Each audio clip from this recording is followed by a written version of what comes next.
So north zone ఎలా ఉండబోతుంది, ఎందుకు ప్రతిసారి వెస్ట్ సౌత్ వీటి గురించి ఎక్కువ డిస్కషన్ జరుగుతుంది రియల్ ఎస్టేట్ అనేది. నార్త్ సైడ్ దాని గురించి పెద్దగా ఎవరు మాట్లాడినట్టు కూడా కనపడదు. సో నార్త్ సైడ్ ఇన్వెస్ట్ చేసే వాళ్ళు చాలామంది ఉన్నారు.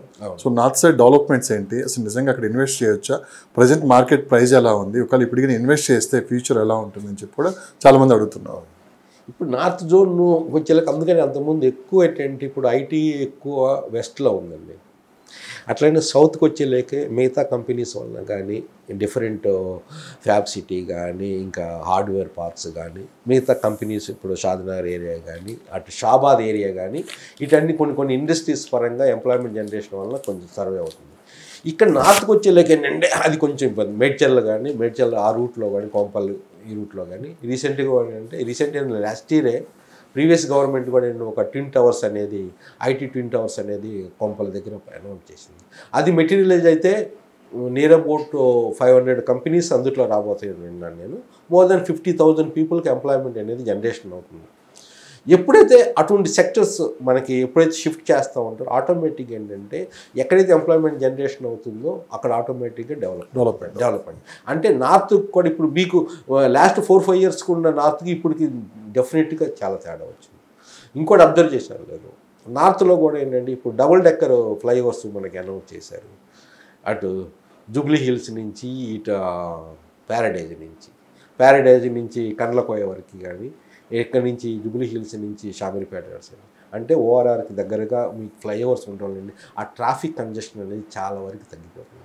ఎప్పుడైతే ఈ ట్రాఫిక్ కంజెషను ఈజ్ ఆఫ్ లివింగ్ అయితే ఎక్కడైతే ఉంటుందో జనాలు కూడా అక్కడ ఉండడానికి అవకాశం ఉంది. కనెక్టివిటీ ఎప్పుడైతే పెరుగుతుంది, ఇప్పుడు వీటి వల్ల ఏంటంటే కనెక్టివిటీ పెరుగుతుంది.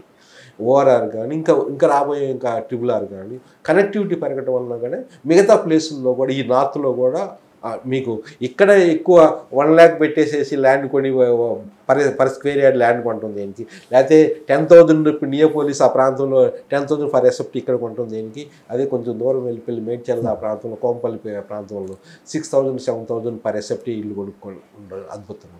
అంటే డిస్టెన్స్ చెప్తే కనెక్టివిటీ పెరుగుతుంది. ఓవరాల్ ద్వారా ఇక్కడ పనిచేసినా కానీ ఇందుట్లో ఐటీ ఫైనాన్షియల్ డిస్ట్రిక్ట్లో అక్కడి నుంచి రావడానికి కాదు. అట్లనే ఇప్పుడు మీ సౌత్లో కూడా అంతే జరుగుతుంది. ఇప్పుడు మహేశ్వరం కానీ మనసానపల్లి కానీ అక్కడి నుంచి hardly financial district 30 minutes drive. నార్త్లో కూడా డెవలప్మెంట్ జరుగుతుంది. అట్లనే ఈస్ట్ కూడా డెవలప్మెంట్ జరగబోతుంది. ఈస్ట్లో ఆల్రెడీ పోచారం ట్రై చేశారు గట్కేశ్వర రూట్లో, వరంగల్ రూట్లో కూడా. ఇప్పుడు అట్లనే విజయవాడ రూట్లో కూడా ఏంటంటే స్టేట్ గవర్నమెంట్ కూడా ఏంటంటే ఇండస్ట్రియల్ కారిడార్ అనేది ప్రపోజ్ చేసింది సెంట్రల్ గవర్నమెంట్కి. అది ఇంకా రావాల్సింది. అందాక చెప్పినట్టుగా దండుమల్కాపూర్లో 2,000 acres గ్రీన్ ఇండస్ట్రియల్ పార్క్ అయితే ఉంది. అట్లనే బాటసింగారంలో లాజిస్టిక్ పార్క్ రాబోతుంది. వీటి వల్ల ఏంటంటే ఏదో ఒకటి development clusters, employment generation clusters మనం కూడా ఏర్పరిస్తే ఏంటంటే ఆటోమేటిక్గా షిఫ్ట్ అనేది జరుగుతుంది. Urbanisation shift. ఇక్కడ ఎక్కువ రేటు ఉంది, ఇక్కడే ఎందుకున్నాను నేను ఎక్కువ రేటు పెట్టేసి ఇంత డబ్బులు స్పెండ్ చేస్తూ అక్కడ కొంచెం దూరమైనా కానీ ట్రావెలింగ్ డిస్టెన్స్ కొంచెం దూరమైనా కానీ తక్కువ రేట్లో నేను ఉండగలిగితే, నేను సేవ్ చేసుకోగలిగితే అనేది ఎప్పుడైతే మనిషిలో ఫీలింగ్ ఉంటుందో అప్పుడు షిఫ్ట్ అవుతారు. ఎప్పుడైతే ఆ షిఫ్టింగ్ మొదలవుతుందో మీకు అక్కడ రియల్ ఎస్టేట్ కూడా బాగుంటుంది. లాస్ట్ ఒక 10 years నుంచి 2 లొకేషన్లు బాగా వినిపించింది సార్ పేరు. ఒకటి శ్రీశైలం హైవే, ఒకటి కోకాపేట అయితే దేశవ్యాప్తంగా మార్మోగింది 100 కోట్లు అని చెప్పి. సరే, ఈ 2 లొకేషన్స్ ఇప్పుడు కొంత స్తబ్దత ఉండిపోయింది. మార్కెట్ ఇప్పుడు అక్కడ ఇన్వెస్ట్ చేయొచ్చా లేదా, సో ఇప్పుడు ఇన్వెస్ట్ చేస్తే ఏంటి ఫ్యూచర్ పరిస్థితి, సో ఇన్వెస్ట్ చేసిన వాళ్ళు ఉన్నారు చాలామంది, వాళ్ళ పరిస్థితి ఏంటి, అంటే క్లస్టర్స్గా డెవలప్ చేస్తూ ఉంటున్నారు ఫార్మా సిటీని, అటువైపు కూడా కొంత ఫోకస్ చేస్తామని చెప్పి గవర్నమెంట్ కూడా అంటుంది. అసలు ఇప్పుడు చాలామంది ఇన్వెస్ట్ చేసే వాళ్ళు అక్కడ ఇన్వెస్ట్ చేయొచ్చా లేదా అని చాలామంది ఒక ఆలోచన ధోరణిలో అయితే పడ్డారు. మరి అసలు ఏంటి సార్ ఫ్యూచర్ ఎలా ఉంటుంది? కోకాపేట అంటే మనం అందుకునే కాదు, ఎకరం 100 కోట్లు అన్నారు, తర్వాత అది ఏం జరిగిందో ఎవరికి తెలియదు. సో ఎలా ఉంటుంది సార్ ఇదంతా? ఓకే, మెయిన్ ఫస్ట్ వచ్చేలాగా శ్రీశైలం హైవే. దానికి మేజర్ ట్రిగర్ పాయింట్ ఎక్కడ వచ్చిందంటే అండి, తుక్కుగూడ డెవలప్మెంట్ ఒకటి, number 2 Hyderabad pharma city HPC అంటారు. నా దృష్టిలో ఫ్రాంక్గా అడిగితే, ఈ ఇంటర్వ్యూలో కూడా నేను ఫ్రాంక్గా చెప్తాను, అక్కడ scrapping of the pharma city అనేది బ్లండర్ అంటారు. ఎందుకంటేనంటే వాళ్ళు చేసిన ప్లానింగ్ 2018 ఆగస్ట్ నుంచి వీళ్ళు ప్లానింగ్ చేశారు ప్రీవియస్ గవర్నమెంట్. చాలా డబ్బులు స్పెండ్ చేశారు ఇన్ఫ్రాస్ట్రక్చర్ డెవలప్మెంట్, పవర్ కానీ, వాటర్ కానీ, రోడ్స్ కానీ, చాలా ఇన్ఫ్రాస్ట్రక్చర్ చాలా వరకు స్పెండ్ చేశారు, ప్లానింగ్ చేశారు. మీరు అన్నీ అక్కడేనండి. ఇప్పుడు చైనా మోడల్ చేశారు యాక్చువల్గా అక్కడ క్లస్టర్ అంటే. ఓకే, అక్కడే ఫార్మాసిటీ మ్యానుఫ్యాక్చరింగ్, అక్కడే R&D రీసెర్చ్ అండ్ డెవలప్మెంటు, అక్కడే ఫార్మా యూనివర్సిటీ, అక్కడే ఉండటానికి కాలనీ, 4 ports. అంత అద్భుతంగా అది ఒక వాళ్ళు వచ్చినట్టు 19,333 acresలో హైదరాబాద్ ఫార్మాసిటీ ప్లాన్ చేశారు. కానీ అంత అద్భుతంగా మీరు ఒక్కసారి విజిట్ చేయండి, వరల్డ్లో ఎక్కడ ఉండదు. అంటే వరల్డ్లో బిగ్గెస్ట్ ఫార్మాసిటీ క్లస్టర్ అనేది అది ఉండబోయేది.